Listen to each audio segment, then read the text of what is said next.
Welcome to Forward Progress on this Monday, September 18th, post week 2 in the NFL. We've got an action-packed show today. We'll be breaking down some takeaways of the week that was. Look forward to this week's lines, and there has been some crazy movement early on. We'll talk about the impactful injuries that we're keeping our eyes on, and we'll preview both Monday Night Football games. If you're not already, you really should subscribe, hit the notifications bell so you don't miss any of the content. Also, smash the like button. It helps boost us in the algorithms and allows us to grow bigger and continue providing great insights to you, the viewer. Of course, none of this would be possible without our sponsor, Pinnacle. Pinnacle is the world's sharpest sports book and available to bettors in Ontario.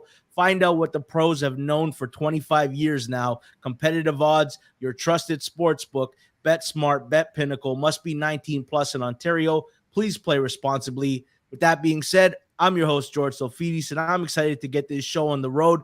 I'm joined today by two guys with a lot of knowledge. I've got Suma, pro sports bettor, creator on the Hammer Betting Network, Cleve TA plus EV bettor, cleveanalytics.com. Gentlemen, thanks for joining me. And I kind of want to get kicked off with the Sunday Night Football game. It just so happens to be my team played and won, if you hadn't heard, 2-0. Let's start with you, Suma. What were your takeaways from last night's game?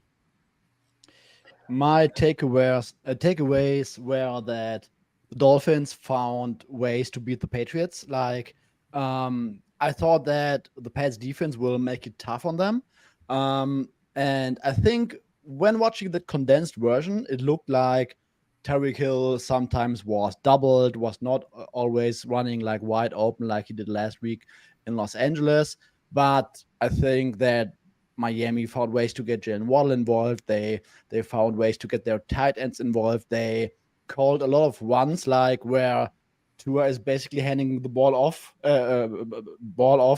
while moving around, and they basically running some counters into the different direction, which worked pretty well. I think Raheem Mostert had like a 120 yards game, so it was impressive to see that the Dolphins can throw some counter punches on that Pats D, and I think they deserve to win that game. And I don't know what to make of that Pats team in general, especially their offense. Like, I can't really say that it looks much better than last year just because they changed OCs. Like, this is a borderline unwatchable Pats offense, and I'm not sure where the paths for them are to significantly improve. That's my maybe a question to you guys. Like, yes, they were without both starting offensive tackles, but in general, I think that Pat's offense they are just slow, and I don't know what that ceiling is ultimately going to look like. Yeah, a part of the Dolphins' offense, Bill Belichick played a lot of 3 deep safety, which is hilarious because last year, before the season started, everybody laughed at Tua and his inability to throw the deep ball. The one thing that Bill does well is he takes away your number one weapon. He did that with Tyreek Hill. I ended up betting some Jalen Waddle props. What I didn't anticipate was the run game being so good. Cleve, what do you make of the Pats offense? Suma is a little befuddled by what they are. Do you think they're a good offense? No, what's interesting is their success rate was really good. They're at a 53% success rate, which is like 85th percentile of all offenses in a game historically. So like they were able to get kind of, small chunks at a time, but their explosive play rate was 2.9%, which is as bad as it gets. And then it's probably, I'm assuming that's like one or two explosive plays. So, but that's a combination of they don't have any weapons outside that can get deep on you. They have no speed, no explosiveness from a wide receiver standpoint. And then also the Vic Fangio defense, which is just to keep everything in front. So it's the combination of the two led to a lot of like long sustained drives, but nothing explosive, which was really the goal there. And then, the whole idea is keep everything in front and then, wait for the quarterback to make a mistake. And that's what Mac Jones did. That horrible throw down the sideline that was picked off at the 1 was just a horrible idea, a horrible throw. But that's what the defense does to you. Like, at some point, a quarterback's going to crack. He's going to try and take that shot, and it's just not open. So, there's no real creativity with this Patriots offense. There's no explosiveness. None of the guys can separate. So you're going to see a lot of this. And, standard Bill Bell, I've talked about it before. Mac Jones is now like 2-11 as an underdog in his career against the spread. I think they have 2 wins, and the last one was in 2021. When they face, when they are not the more talented team, they lose. They don't play well. And then when they are the more talented team, like we probably will see against a bad quarterback like Zach Wilson coming up, they usually crush that team. So it's a total, tale of 2 teams based on who they're going up against, and they kind of tell us who they are, and every week they continue to play that way. Yeah, Miami's run defense got gashed last week for like 240 yards and like 6 yards a carry. They stiffened up. They only allowed 88 yards on 25 carries. I guess that's part of it. When you don't have to worry about any deep threat, you can literally crouch everybody down. Enough about the Dolphins and Tua and all the good stuff. 7.3 yards per play, the most explosive offense in the league. Let's move on to Baltimore Cincy, because we got some takeaways there, and Cincinnati is an offense that you cannot describe as explosive. Suma, what were your takeaways on that? And then we'll get into the Joe Burrow health situation. Yeah, I think those things are probably very deeply connected. Like, it just didn't look right, and the 2 scoring drives or touchdown drives that they had, like, I mean, they made it very hard to get into the end zone, and like stuff that is not very sustainable, and sometimes just chucking it deep into to Jamar Chase in tight coverage. I don't think that his calf was anywhere near close to 100%, and then he re-aggravated that during the game. And I mean, we will talk about it later, but this is just not the Bengals offense that we used to know. So I mean, and also what the issue with the Bengals coaching in general is that when they have such limitations, it's hard to find like a backup plan. So you never really see like plan Bs from that offense. Last year midseason, they completely changed their offense into a full shotgun based offense, but this year around we are already missing that kind of creativity to maybe get more out of that offense despite some limitations. But what was a lot more impressive to me about the game was that Ravens passing offense. I mean, it's very lethal in my opinion. Like, they played against a Bengals defense with Lou Anarumo that found ways, or always has found ways, to make it very tough on the best quarterbacks in the leagues, and always found good adjustments around halftime, and it didn't matter one bit. Like, Odell Beckham went down, I think, in the first half already, and Lamar Jackson just sliced them up all day long, high success rate. I mean, this offense, I think, is really working, and he was throwing touchdown passes to Nelson Aguilar at some point. I mean, I just think that with that kind of offense that the Ravens are playing, and Lamar is executing that very well, I think the ceiling is probably through the roof once they get their key players back from injury at some point during the season. I actually thought that was one of my bigger takeaways, other than the obvious Joe Burrow, was like there was no sacks. They didn't sack Lamar. There was no pressures. And this was a team that was missing their left tackle and center. And the Bengals run defense has been gashed 2 weeks in a row. And I'm starting to question if the bottom's falling out on their defense. Cleve, what was your takeaways watching this game? Yeah, I mean, I was impressed with Mike McDonald. I didn't watch the game, so I do have this one of the games that I missed. Didn't have any action on it, so I didn't watch all the high, all the replay. So I'm going to get to that today. But just reading through the comments and some of the box scores, some of the numbers, their Ravens were awesome on late downs, 80% conversion rate on 3rd and 4th downs. And clearly, when you have a guy like Lamar Jackson back there, he gives you that weapon, that ultimate weapon, where when you need to make a first down. I did see at the end where they needed to get a first down when they were up 3 in the final drive. He got out of a sack and then scrambled to get a first down, and that's what he does. And that's what, if this Todd Monken offense really is going to succeed, to have kind of both sides of both of those weapons, the pass game, and obviously when you really need it, Lamar can take it into his own hands. I mean, that's going to be really, really dangerous. I never thought that the offensive line issues, that the Ronnie Stanley and the Tyler Linderbaum injuries were really that big of a deal. They never are when you have a running quarterback. It just doesn't matter as much. Offensive lines when you have a running quarterback. Typically, a lot of times the running quarterbacks make an offensive line good or bad per se. So that didn't really bother me. I think defensively, I was shocked that the Bengals couldn't throw the ball on that secondary without Marcus Williams and Marlon Humphrey. So kudos to Mike McDonald, the defensive coordinator for the Ravens, coming up with a scheme to slow them down. And obviously a combination of that in the potential Joe Burrow calf injury are really the keys there. All right, Cleve, let's move on to LA Chargers, Tennessee, and I'll start with you. The Chargers in Tennessee played the most Chargers-Tennessee type of game you could find. It went to overtime. Chargers win the coin toss. They go 3-0, and that was all she wrote. Cleve, what are your thoughts from the Chargers-Titans?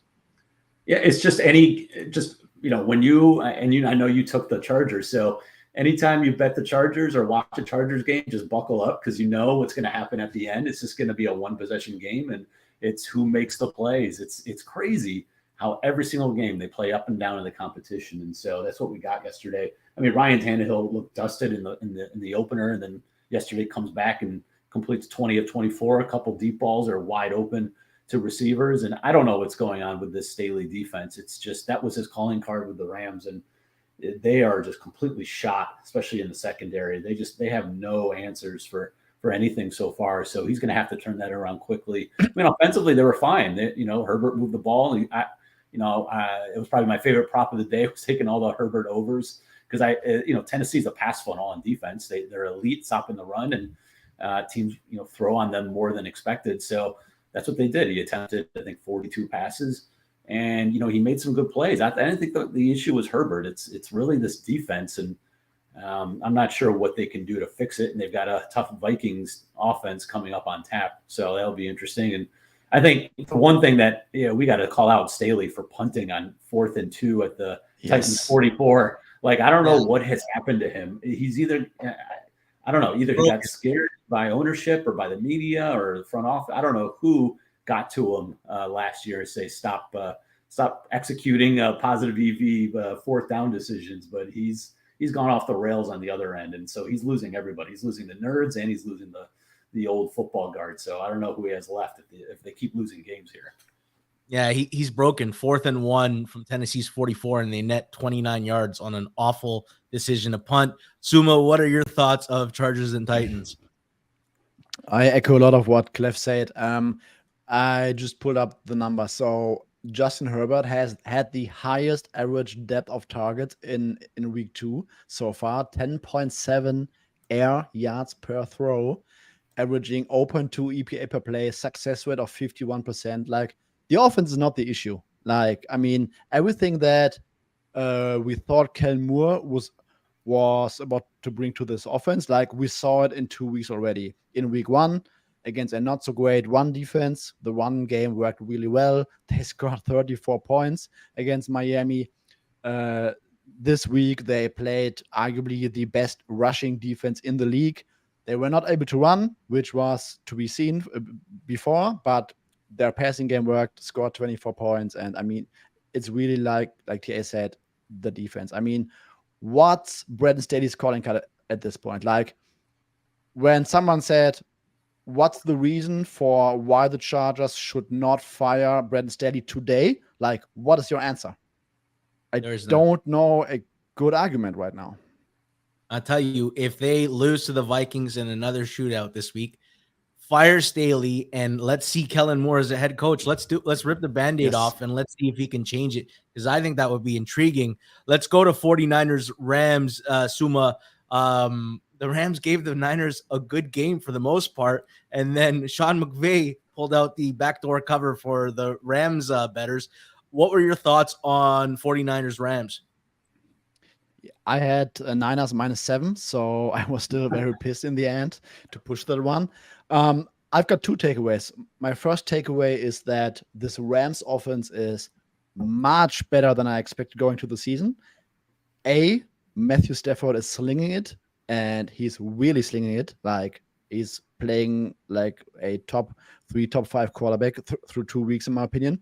And what's most impressive to me is that the offensive line is holding up, and the offensive line looked really, really good against a strong 49ers pass rush. So Matthew Stafford really had time to distribute the ball. I think that the passing concepts are working very well. They are finding all these soft spots in the zone coverage.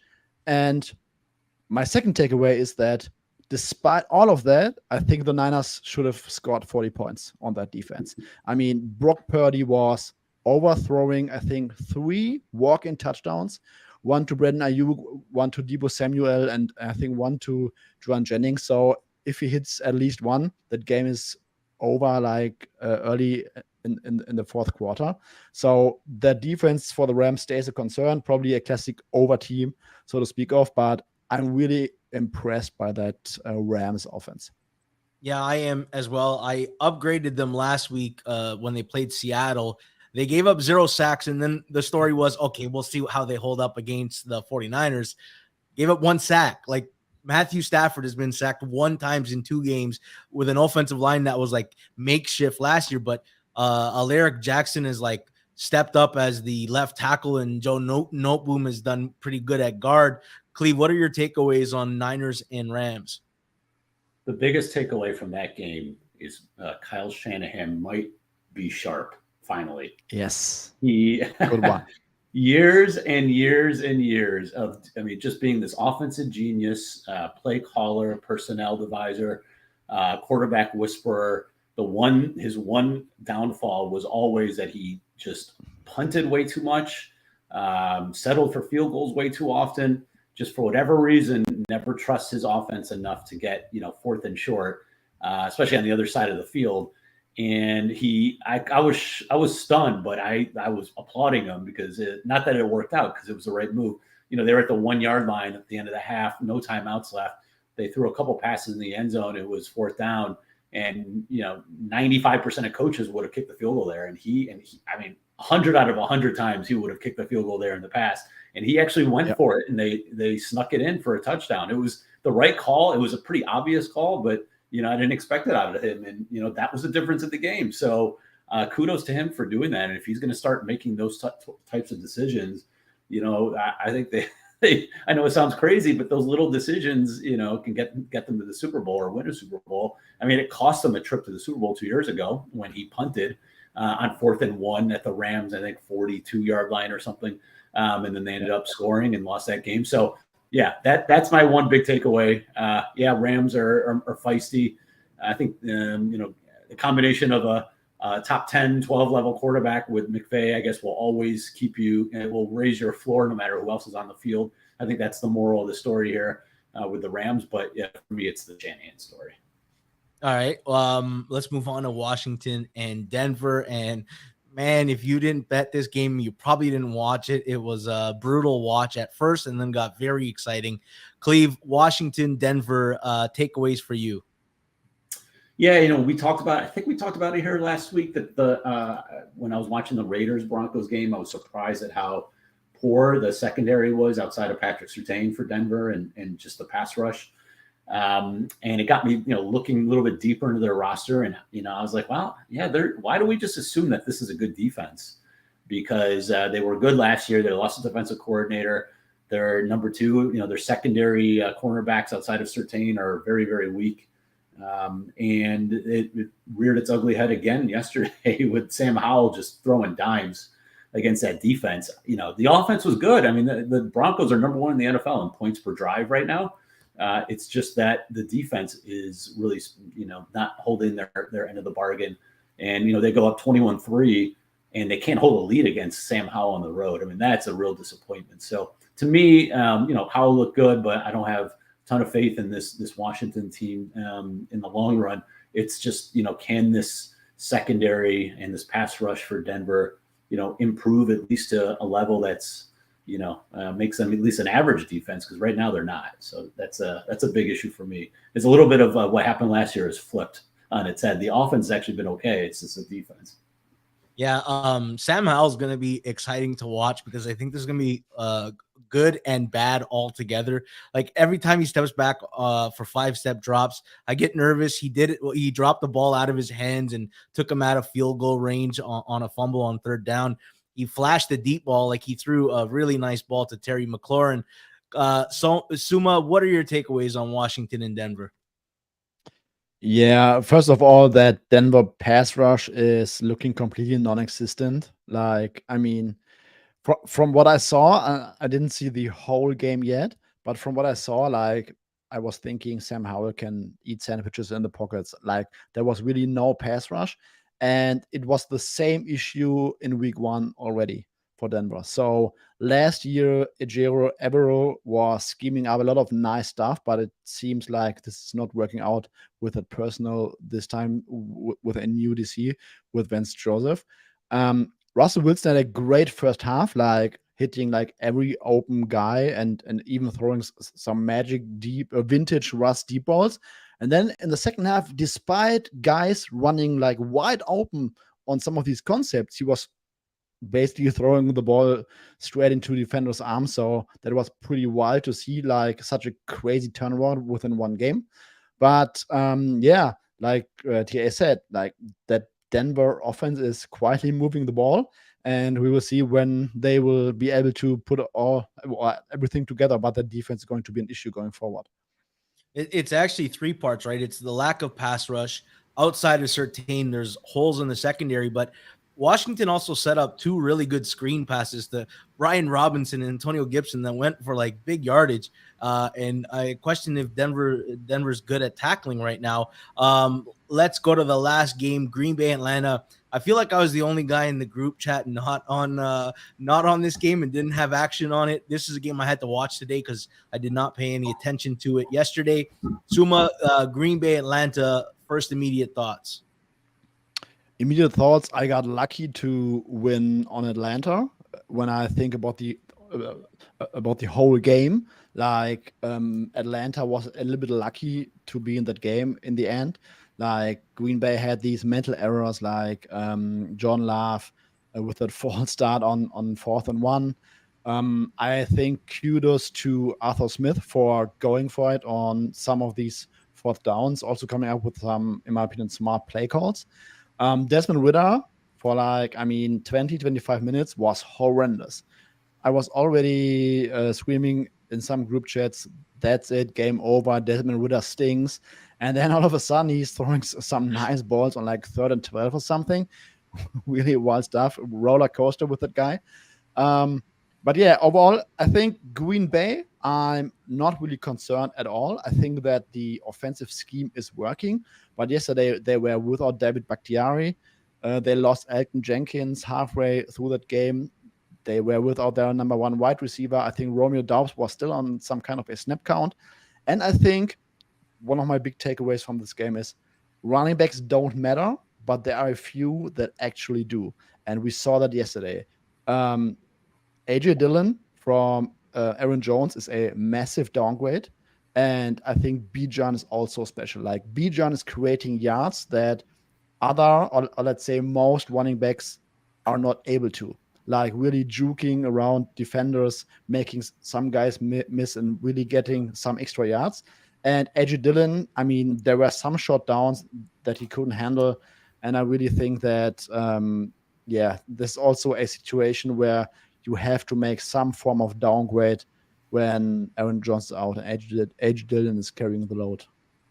I watched the game today and I didn't have money on Atlanta, so I got to watch it from an unbiased perspective. Atlanta had a drive where they got to the 1 yard line, 1st and goal from the 1, and they came away with a field goal. And that's like the baseball equivalent of a runner on 3rd with no outs and not bringing him in. Like that's as frustrating as it gets. Cleve, if you don't mind, we got a question or a comment from the YouTube comments. And if you are watching this, please like the content. Send us some messages. We love to check it out. Someone says the Falcons are going to win the NFC South. Cleve, are you drinking the Falcons Kool-Aid this morning, or do you still believe the NFC South is a wide open race? No, I don't. I actually have less faith in them after yesterday's game. So I was one of the people that, again, not fading them, but I just didn't buy the hype because of Ritter. And I just didn't think in 2023 a run-heavy offense with still a question mark at defense. They're better, but they're still not great. I didn't think that that was the recipe for a division title and a playoff run. So and I had Atlanta yesterday -1. I guess I got lucky with the push, and I was cursing myself midway through the game because the only reason I took them, I thought there was line value without Aaron Jones and without Christian Watson. This was before the Bakhtiari injury. I just thought that the Packers are young and they're thin from a skill position standpoint. So the drop off between those guys and the backups I thought was way more significant, especially with a young quarterback on the road, than it would be in other cases. So that's why I thought the Falcons had an advantage there. And I just thought they played horribly in the first half. And Ritter was just horrendous. He really was. Really bad. Now, second half, he made some good throws and he got some scrambles to extend drives, and that's where you're going to need to get from him. But I think against a big chunk of the NFL, other teams yesterday, they would have lost that game. And so I think just the fact that the Packers were just so thin from that standpoint and not experienced enough to really take advantage. It's the only reason why Atlanta won that game. So I actually downgrade them a little bit. I just think that I think eventually Tyler Heineke's going to take over. I really do. I think at some point it's going to happen in the next month that they're going to need a spark, and he's going to come in and provide that. So we'll see what happens. I thought the Packers, I'll give them credit again. We like, this is a pro Packers podcast. Where I think we're all backers of them. So I actually came away impressed with all of that adversity. They were right there to win that game. So I give them a lot of credit. It makes me feel a lot better about that team for the rest of the season. So I'm kind of okay, I guess, pushing that game and still having the Packers playing well enough to give me hope for the rest of the year. I haven't been practicing my German lately, so I'll avoid reading those comments in YouTube just in case they are not PG-13. Let's move forward. This show is called, the show isn't called anything, but it's on the Forward Progress channel. So I want to look at the lines and where they're going. Let's start off with the Thursday nighter, and the injuries we're monitoring are Saquon Barkley, who got hurt with an ankle injury. It's probably unlikely that he plays. Andrew Thomas, who had been banged up throughout practice and didn't go in the game. They also lost their guard Ben Bredesen, and then Aziz Ojulari. San Francisco is actually relatively healthy. Brandon Ayuk is the only question mark. He got banged up in the game, returned, but he didn't have the best game.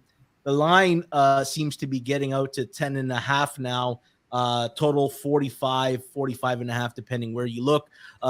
Suma, what's your read? Is this a fair line based on the assumption that Saquon Barkley doesn't go? To be honest, I don't think that Saquon Barkley is worth to really anything significant to a point spread. I mean, over the past 2 seasons, that guy is consistently below average in terms of yards above expectation. Also, as a receiver, those are not highly efficient targets that he got fed in the past. And I mean, on Sunday in Arizona, I thought that like the full first half and maybe deep into the third quarter, like a lot of Saquon Barkley touches were flat out minus EV. Like he couldn't get anything going. And then at some point, Giants were rolling, were slinging it down the field, and then Barkley also looked kind of good and also had that touchdown grab where he was going for the pylon. But overall, I don't think that Barkley makes a huge difference to that offense. I think that the line is probably correct. I would be shocked if that number drops below 10 at some point. I just think that the Giants are running into a buzzsaw on a short week. 49ers will, in my opinion, completely dominate that line of scrimmage. And then I'm not sure that Daniel Jones and that supporting group is like good enough to really keep pace with the Niners offense, because that Giants defense, I mean, they got completely destroyed by the Cardinals offense yesterday. So in general, I think this is a very good matchup for the Niners. And yeah, some O-line issues, Brandon Ayuk for the Niners, but anything else, I think it's not looking that great for the Giants. Cleve, you love trends, and you often bring out some goodies that Don't say we don't that. see. No, you often put out goodies that we don't see out there. Is there any trends about an emotional 21-point comeback against the Arizona Cardinals where the Giants might be emotionally drained going into this 49ers matchup? How do you read the market and where this thing may go?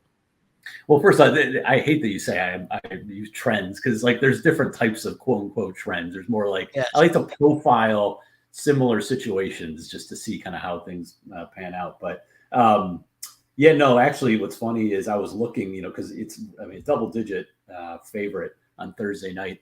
I know historically, I didn't even have to look it up. Those actually do better than kind of a Sunday game because it is a shorter week. That's a huge advantage to the home team, especially, and then the better team. Typically on Thursday night, we have a shorter week. So, and especially one that's healthier than the weaker team. So the bigger favorites have a better advantage. So don't be afraid to lay double digits in that case. But yeah, I think the Barkley situation. I think Suma's right. Like, there's a lot of inefficiency with his touches. The only thing I'll say is that his backups, they may have the worst backup running backs in the league. So they're not even like replacement level. Like Brightwell and Breida are really bad. So, that's going to be an issue. And you're going to probably have to run Daniel Jones a lot. He's going to get he's going to get killed out there, unfortunately. And we've seen the Giants in the past. We saw it obviously last week against Dallas. We saw it against Dallas and the Eagles last year when they play these physical, dominant defensive lines. They have no shot. They're completely overmatched, especially without Andrew Thomas. It would be really, really bad. So for me, I don't know if I'll play this or not, but it's Niners or pass, and there's no other way. There's really no way I'd look at the Giants here. It's either a pass or look at the Niners. Okay, let's talk about our Packers here at the Hammer Betting Network, our adopted team this year. They've got all the injuries in their matchup with New Orleans. David Bakhtiari, who did not play last week, neither did Aaron Jones or Christian Watson. Elkton Jenkins looked like he sprained his MCL, and Cleve, you pointed out rightly that, O-lineman is the one position they usually fight through injuries. We still don't know what that means for his status. New Orleans is relatively healthy right now. We still have to find out what happens tonight against Carolina. The couple books have not lined this. Pinnacle has not put something up yet. It looks like it's 1.5 to 2 in market, depending where you look. Is this a case of there can only be positive injury regression for Green Bay, and the money it could probably only go Green Bay's way, or do you see it elsewhere, Cleve? Well, considering I have the Panthers tonight, I think they can win. That can change things on top of the and obviously there's injury risk there, right? Like anything can happen tonight. So I think if you're interested in Green Bay, I would take them now. Because like you said, the likelihood, I think Watson will play this week. I think it sounded like he was pretty close last week. So I would, kind of lean to that direction that he'll play. I'm not sure about Aaron Jones. I'm not sure about Bakhtiari. Those guys, actually, the offensive line was pretty good yesterday. If you look at some of the PFF grades for Newman and for Bakhtiari, the backups. So they played okay. And against the Saints don't have a pass rush really. So it's not really that big of an issue. So, any sort of positive injury news and then whatever happens tonight, this could get the 2.5. I don't know if it'll get the 3, but I think, 2.5, maybe 3 with laying some juice eventually. So I would lean towards taking Packers. If you like the Packers, I'm not saying I like them, but if you like the Packers, I would look at, because there's asymmetric risk here, I think. If Derek Carr goes down, or I guess with Jameis behind him, it's not a big deal. But I guess if any major injuries for the Saints tonight, can only go. I don't think there's anything they can do to really move this line in their favor necessarily, because most people think they're going to win anyway. So I think all the risk is there with them. Suma, do you agree with that? That if you like Green Bay, maybe now is the entry point because the line could only move their way? Very likely, yes. I think the only real scenario is that they beat up on the Panthers, look really good and really fluid on offense, and don't lose any more bodies. Last week they lost Peyton Turner, and I think it's it's quietly getting really thin along that defensive line. So they better don't lose any more bodies. And I mean, with Green Bay, the issue is that today I saw a video clip. I don't know whether it was Doc Chow or someone else who said that David Bakhtiari might not be just the turf issue, because that would mean that he would not play in divisional games on the road, and it might be something that might linger like a few weeks more. So I would be really curious to see that practice report this week on David Bakhtiari. But I also agree with Clef that that offensive line, Packers are an offensive line machinery. I mean, I don't know how they develop all these guys, but as soon as a starter goes down, the backup always looks like capable of taking over that job. And the Saints on paper have one of the worst defensive lines in the league. So I wouldn't be too concerned there. I really want to see the Packers offense with Christian Watson in there, because I mean, we are looking at Jaden Reed. I mean, all these young guys look very promising, but you need that guy who can take over the top. And I think with Christian Watson in there, that offense might look a lot better than what we saw through 2 weeks. And I will say real quick, not to interrupt, but the one thing about Jordan Love, he is not afraid to throw deep. We saw yesterday week one, he had a couple long touchdowns, and then yesterday, two really bad underthrows, to be honest, and they turned into pass interference. But look, he's taking a shot where Aaron Rodgers was not throwing deep anymore because he was afraid to turn it over. So yeah, getting Watson back would be great, just because he can finally get a guy who could separate. So that would be good for that offense. Yeah, his EPA per play versus success rate skew is pretty awesome right now. He's all or nothing. I'm enjoying it. Let's move on to Atlanta, Detroit. Sumo, we got a comment before in the chat. I bet Detroit -4.5, and now we're at 3.5 because I wanted to fade the Falcons. Do I double down here? As far as injury news, it looks like Taylor Decker is the one we're watching, the left tackle for the Lions. They still have not had Emmanuel Mosley, a corner for them. They lost James Houston, looks like, for 2 months, and David Montgomery unlikely to play in this game. Where do you see this line going, all things considered? They also lost their right guard by tie at some point. That looked serious. I didn't see any news on that today, but at least while watching that game, that looked kind of serious. I think that at 4.5 there was love for the Falcons, but I don't think that the market will be all over the Lions at -3.5, -4 right now. I think there is going to be love for the Falcons, especially after the defensive performance from Detroit. I don't think that defense is very good. They got sliced by the Seahawks, who were without both starting tackles in week one. They got extremely lucky at Arrowhead. So I don't think that people are going to buy the Detroit laying too many points against that Falcons team that can slow the game down a little bit, can run the ball well, and even with a highly volatile Desmond Ridder. It will be interesting to see where the line goes, but I was not shocked to see that early money today was on Falcons 4.5. Yeah, Cleve, Atlanta got a lot of money in the market. Last week, Detroit, a lot of people took Seattle and bet on Seattle against Detroit. Do you think there's a chance we see a 3 pop up, or do you think it can't get that low? I don't think it'll get to 3. I know there was a release. I saw it this morning. Service released Atlanta.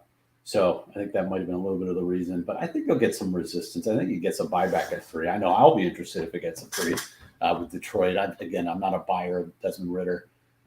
They can't. I don't know if they can survive a shootout, to be honest, with that run offense. Because if they go down, they're screwed. So, look at the defense has played admirably, I guess. But look who they've played. I mean, Carolina with a rookie making his first start, no weapons outside, and then you got Jordan Love on the road with no weapons and missing left tackle. Like, I hope they would be 2-0 right now and look good. I'm not that impressed defensively, so I'd be curious to see how they do against a guy like Jared Goff, who, by the way, I think he was he number 1 in success rate yesterday amongst quarterbacks? I think he was. It's over 60%. and it was just that he turned it over a couple of times, and so that's what really cost them. But I thought their offense was humming. As a Seattle backer yesterday, George, I was a Seattle guy, and that's every time that Seattle had the ball, I was like, you have to score, because I don't know if they're going to stop this Detroit offense. They're just so smooth, and some of the play calling. I mean, Ben Johnson is just awesome. I don't know if you watched the game, but for anyone out there, you should watch it, because it was just a fun back and forth. And there was a fourth down, and I think it was 4th and 3 at the Seattle 10-yard line, and they ran this like counter run, kind of reverse to Amon St. Brown that looked like it was going to be stopped in the backfield. And because of the blocking and the way it was constructed, gained 5 yards. It was really, really nice. It's just a lot of really good play calling. So anyway, long story short, I don't think this gets a 3. I think it gets some resistance. There's some resistance for me. I'll just say that right now if it gets a 3. But I think it's in that 3.5 to 4 range, I think, most of the week. All right, let's move on to Denver, Miami. The injuries to watch. Teron Armstead didn't suit up, even though he looks like he's pretty close. Jalen Phillips, somewhat shockingly, didn't dress. And Jalen Waddle left the game after taking a shot to the back of the head. Cleve, you were kind of interested in this game early on. What are your thoughts right now? The line is straddling 6.5, 7, depending on what book you look at. Where do you think this thing goes? Yeah, I mean, full disclosure, I took one bet today, and it was Denver at 3, Denver at 7, minus 110. I just thought that I think it's a little bit of everyone's jumping on the Miami bandwagon. I get it; they've looked great, but they still have some holes on the defense. And Denver, like I said, I mean, on a points per drive standpoint, they're number 1 in the NFL. Like, I think they can keep up. They finally got Jerry Jeudy back yesterday. I think that the more they progress in this offense, they'll get better. And I think that's a lot of points for a team that can score. And then obviously the Waddle stuff is a concern. I mean, who knows I don't know if it's official that he had a concussion or not, but he definitely left the game and didn't come back, and it was a tight game. And we never know, with Miami, with that franchise, of all franchises, they're going to be probably the most conservative after what happened last year with Tua. So, I just thought that if he's out, then, that really creates value. And even if it plays, I thought 7 was a fair number. So I just think that, there's enough there on Denver's side of the ball offensively to keep up, if it's a track meet. And, it's not as easy to cover a 7 as a favorite as it is, 2 or what, like we saw yesterday or last night with New England. It's a totally different ball game. The line was 3.5, by the way, in the look ahead before the season started. So a pretty large adjustment at this point. And historically, these teams that are like 0-2 versus 2-0, like they're just major adjustments. And I just think it's a little bit unwarranted this quickly. Suma, do you echo that sentiment? Probably Denver money the rest of the week.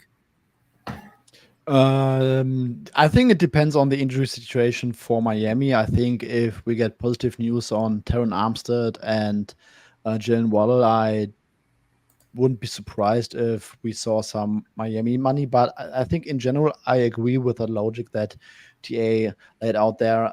Denver, really, they are moving the ball.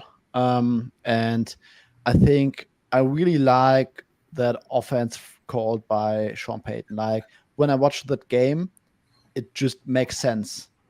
You know what I mean? Like, you're watching an offense and you're saying, oh yeah, Russell Wilson missed that, but the play call made sense. No stupidity, making some good decisions. So yes, I think that the Broncos are a little bit underrated going forward, except for their defense. All right.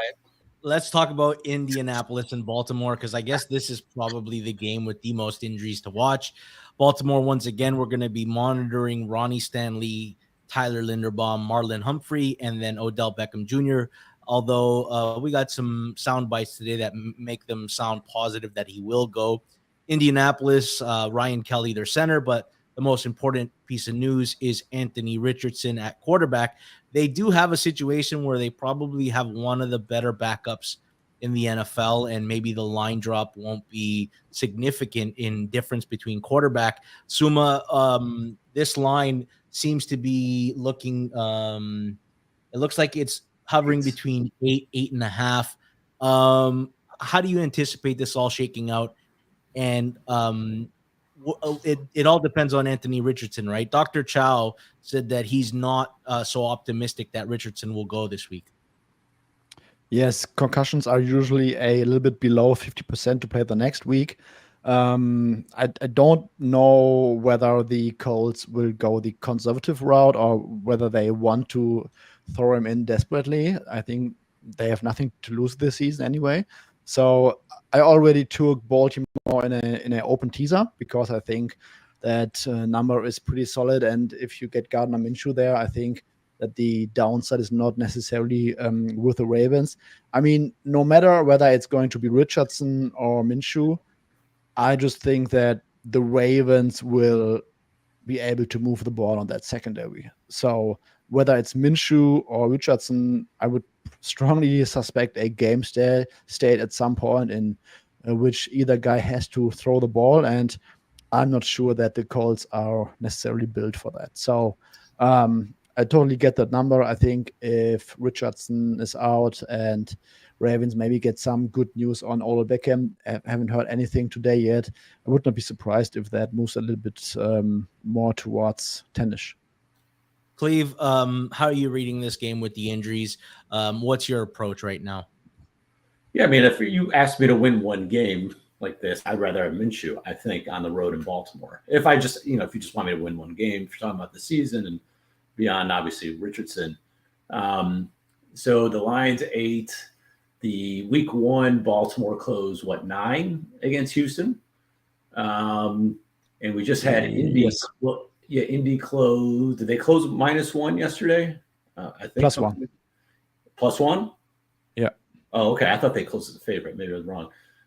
So that changed. So yeah, that's about right. I was going to say if Indy was -1, that you're essentially saying they're 2 points better than 2 to 3 points better than Houston on a neutral. So maybe this line should be closer to 7 based on that. But that's fine. I mean, I think this number is about right. We'll say the one thing is that Baltimore was very happy to win that game yesterday. They showed it on the sideline. Harbaugh talked about it. They lost that game in the playoffs. They thought they should have won. That meant a lot to them. Again, I'm not a spot guy, but next week I think the week after I think they play the Browns, I believe. So it's an interesting kind of sandwich situation in between two AFC North rivalry games. So that's interesting. Just something that to think about. But again, I don't have a lean either way here. I think it's actually going to be interesting because Houston. Houston was pretty competitive in that opener. That game was a lot closer than they are going to play in Cleveland in week 4. That game was a lot closer, a lot more competitive than the final score. So if a couple things, they've made a couple of 4th down conversions, didn't turn the ball over, I think things could have been different. I'm still not a huge believer in this defense. And if they're still missing Humphrey and when Williams in that secondary, I don't know. I think the Colts can move the ball. I think they got enough weapons, whether it's Minshew or Richardson. I think they're good enough, they're worthy enough to battle here. I don't think it's a slam dunk. For the Ravens, that is a blowout. You're talking to a guy who had.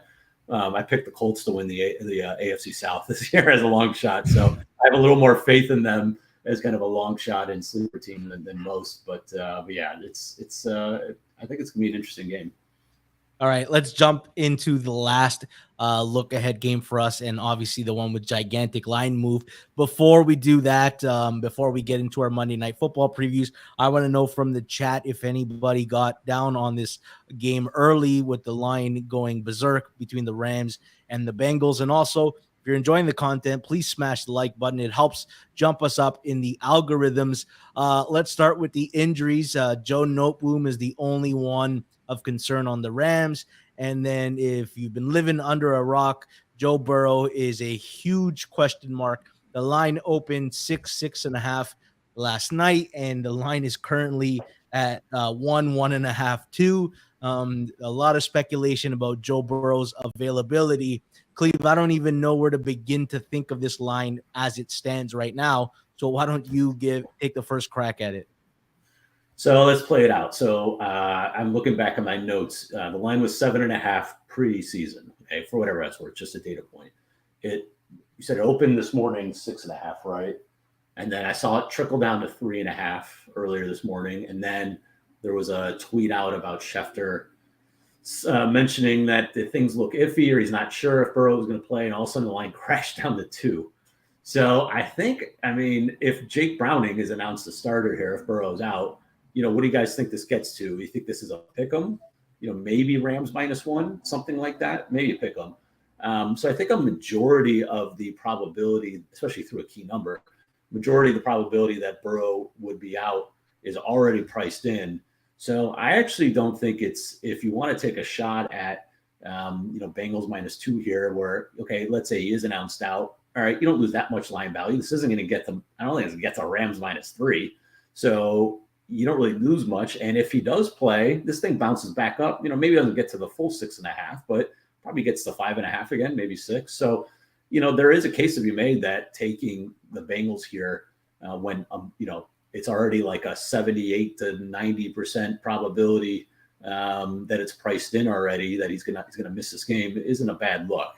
Not saying you should, but I can totally understand if you're looking that way. If you're thinking about the Rams, don't take it yet. There's no point in taking it at +2. I don't think you're getting much value here since it's already through that key number. So that's kind of how I'm looking at it. Just kind of back of the envelope. All right. Looks like Noah and Hunter got some Rams 6.5. Suma, where do you begin to find a line value in downgrade between Burrow and Jake Browning? I don't think there's a real chance this line will get past 3 again, because Joe Burrow re-aggravated his calf. So there are 2 options. One, they shut him down, maybe goes on IR, or maybe he sits 1 or 2 weeks out. And so it's completely raining and storming over my place. So that there might be some background noises. So either he's going to sit out, or he's limping through that week with like DNP, LP, maybe. I don't know whether he can really practice fully with that calf strain. So either way, we are looking at either Jake Browning, in my opinion, or on Joe Burrow, who looked brutal before his re-aggravation and might play through that injury without mobility, no scrambles, shotgun only, limited offense. And in that case, I don't think that the line could potentially go past 3 again, because there has to be a lot of sharp money waiting for the Rams to grab the better offense, the much better looking offense at 3.5. Yeah. My only comment to add there would be there are some people out there holding Browns and Ravens division tickets right now, and they are pretty happy with the developments. Let's move on to the Monday Night Football. We got 2 games this week. For some reason, we have 2 games next week. I have no clue why that is or what the decision is and why they're overlapping. But Cleve, let's start with you, because I know you have an angle on this game. New Orleans, Carolina. The only injuries I guess we're watching for is maybe DJ Chark, who practiced in full, is questionable, and the Panthers lost J.C. Horn. Cleve, how do you read this game? Yeah, I have a 3.5 ticket on Carolina from earlier in the week. I have it 3 I'm 3-0-1 in the circuit contest, so I'd like to go undefeated this week. So I still have the rooting for the +3. I just think that this is kind of overdone. Prior to last week, I think the Saints were -1 here, so we had a big tick up in price change from week to week. Again, that's an illiquid market. I get it, but it's a data point, and I thought this was a little egregious getting to a key number of 3. I just don't trust Derek Carr on the road as a favorite. Like I just historically he's been horrible. He's 1-8-1 with a -12. I had to double check this. -12 point per game ATS margin as a favorite of 3 or more on the road in his career. Like he's got a 43% success rate in outdoor games on the road as well. Like he's just, for whatever reason, when he's not comfortable, he's playing outdoors, he's playing on the road. As a favorite, he just really struggles historically. There's been times where they've lost, like when he was with the Raiders. They would lose by like 30. I think there was a time it went into Atlanta 2 years ago. Atlanta was really bad, and they were favored by 3 and got absolutely crushed. it happens a lot for whatever reason. And so, I don't think that their offensive line is very good. Trevor Penning was the worst graded O-lineman last year in the NFL. So he's going up against Brian Burns, who dominated the Falcons last week, and I think he's a really good edge rusher. So I think they're going to get pressure on Carr. They're going to force him to make mistakes. The secondary is taking a hit without J.C. Horn in the lineup, but they've got enough in that pass rush and that front four, I think, to really aggravate Carr. He won't have his check down horse out there in Alvin Kamara. Obviously, it's Jamal Williams. So, I think that they're gonna get to him. They're gonna harass him. And then the other side of the ball, I mean, Bryce Young didn't look great last week. Hopefully, he gets DJ Chark back. Chark practiced on Friday and on Saturday in full, so he should go. I'd be surprised if he doesn't. And so that's going to help a lot because they need someone to stretch the field. I just think that they can move the ball. I think Bryce Young will be better, more comfortable in his next start. Obviously, being at home is a little different than being in the Dome on the road in Atlanta. It's a tough environment. So I just think that just the line, the value is all in Carolina here. I mean, the look ahead, or not the look ahead, but, I actually bet one kind of in the preseason. I bet New Orleans -3. I think it's week 14 at home against Carolina. -3, -120. And the only reason I took it is because it's a horrible spot for Carolina. It's 3 back-to-back road games. And New Orleans is on, I think, the third end of a home game, of a home stretch. So it's just a horrible spot. And I just thought that the line didn't make any sense. And that's still sitting at 3.5. And so this is at 3 in Carolina. It doesn't add up to me. I think this should be less than 3. So the long-winded answer, but I think that Carolina is the right side here. Suma, do you agree with that?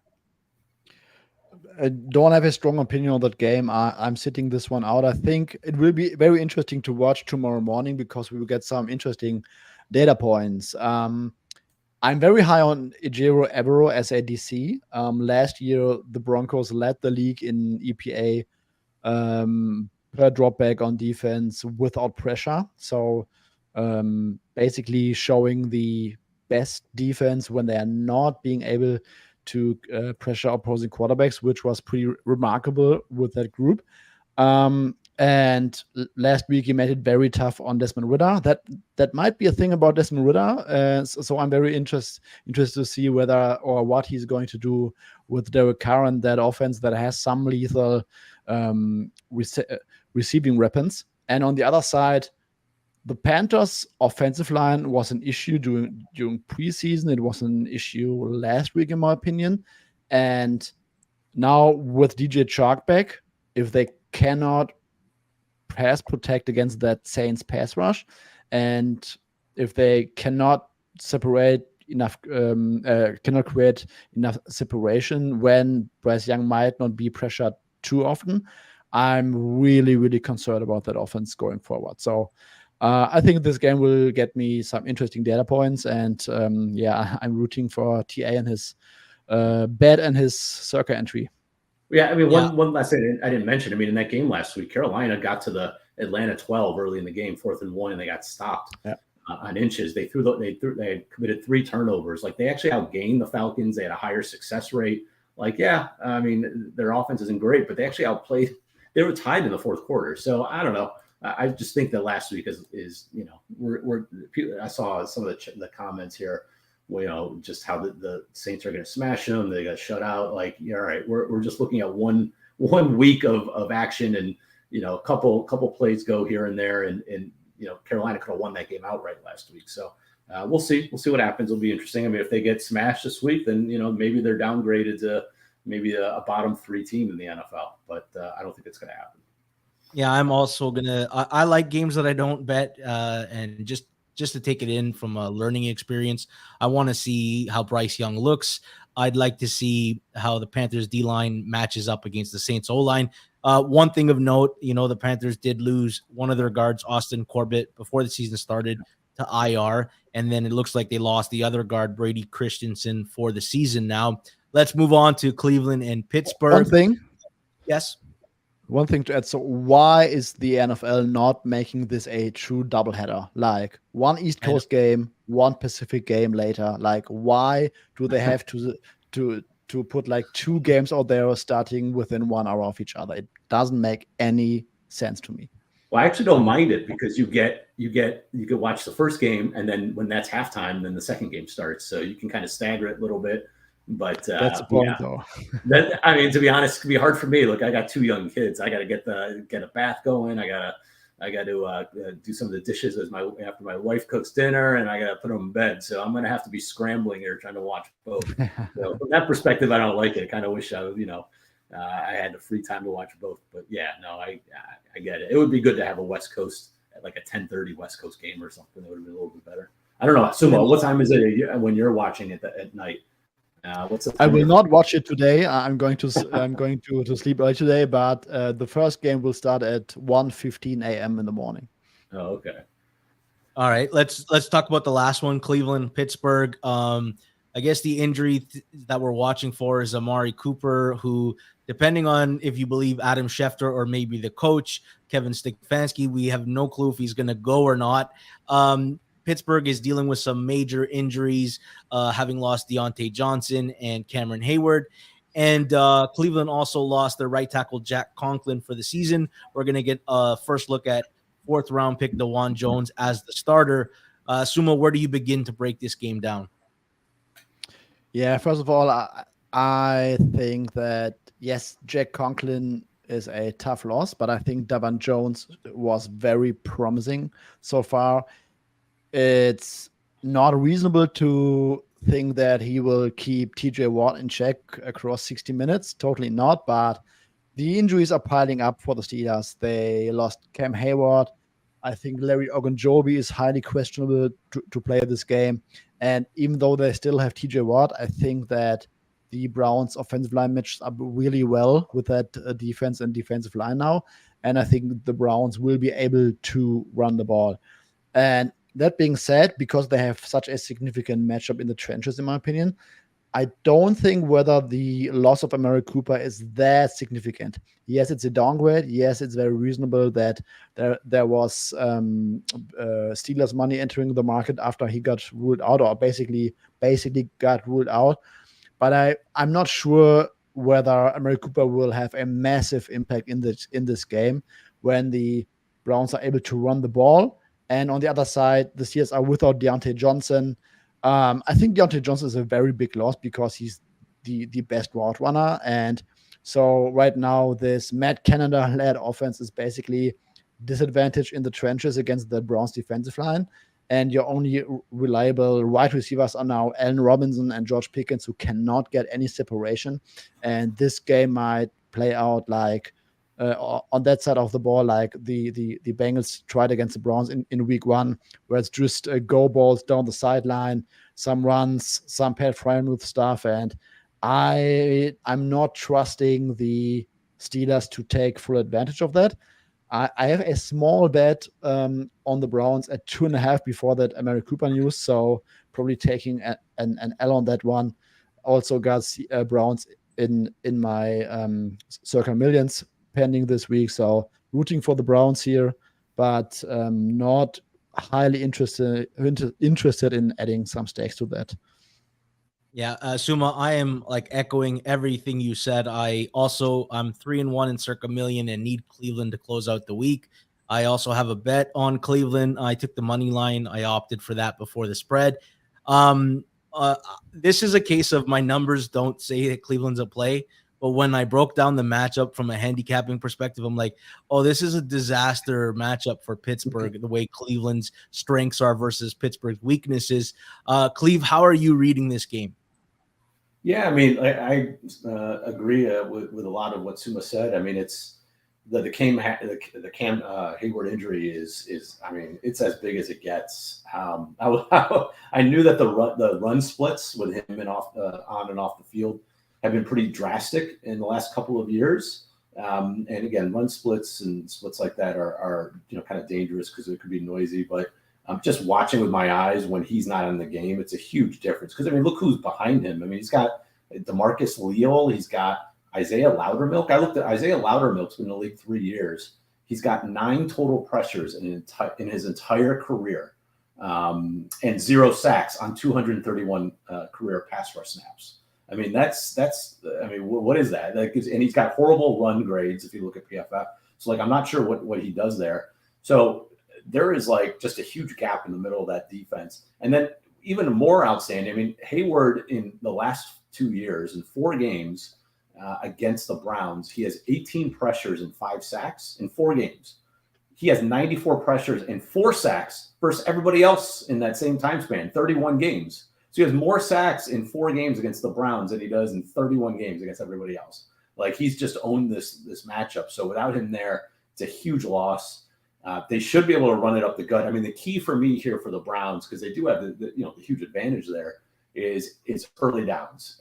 If they get into like 3rd and 8 and 3rd and 7, like, look out, because TJ Watt and Alex Highsmith are going to tee off on them. Jed Wills is not a good left tackle. He gets owned by Watt. And I think DeJuan Jones, as Suma mentioned, has played very well in every position he's been in. So, I think he can hold his own, but you never know in a tough environment like that. Snap counts are going to matter. It's going to be noisy. So they've got to be able to establish early down dominance. And if they do that, I think they'll be fine and we'll win the game kind of handily. I mean, defensively, the Browns should have a huge advantage. And as Fabian mentioned, like, it's just going to be go routes because there's nothing that Pickens and Robinson can do over the middle of the field. Like, they won't separate, and it's good corners for the Browns. So it's going to be, Matt Canada, who, nobody trusts to devise an offense. He's going to have to run like Calvin Austin on some sweeps. They're going to run some screens. They're going to probably pound it with Najee Harris and Jalen Warren. And I'm not sure what else they're going to do. So on paper, this thing, I think if this is any other matchup, if this wasn't in Pittsburgh, I think this line would be 3. I think the fact that Tomlin gets so much respect in the market, and it's that home environment, and you hear about Tomlin as a dog and all that sort of stuff. I mean, it's the same reason why Pittsburgh closed 2.5-point dogs last week, or even less, against San Francisco. I mean, realistically, you think back, that's kind of crazy when you think about they were less than a field goal. It's because they get so much respect because it's been over a decade of him kind of pulling rabbits out of a hat. So anyway, I think it's a long-winded answer that I think the Browns have all the matchup advantages everywhere. On paper, they should dominate this game, but you just never know with the team in a backed by Tomlin and rivalry and the potential for mistakes if that pass rush for Pittsburgh gets there. But I think when it's all said and done, I'm with you guys on the Browns. There's that video that was floating around last week of Wyatt Teller driving his guy back 25 yards, and Isaiah Loudermilk, he might go back for 30. You know what? For those who stuck around to the end of the stream, like, you got 2 games on Monday Night Football that we like and are still actionable. We want to thank you for tuning in. One more time, please hit that like button. My thanks to Suma. My thanks to Cleve. Good luck to us tonight with our bets and in the Circa Million. We'll be back again tomorrow at 2 o'clock with myself and Sharp Clark to break down some film, recap both Monday nighters, and give you the first Thursday night preview. You don't want to miss it, so please subscribe, hit the notifications bell, like the content, and it's going to boost us in the algorithm. Of course, none of this would be possible without our sponsor, Pinnacle, who's been around for 25 years. Competitive odds, bet smart, bet Pinnacle, must be 19 plus in Ontario. Please play responsibly. That's it for me. Thanks to Suma. Thanks to Cleve TA. Thanks to producer Jason. And thanks to you, the audience. Until next time.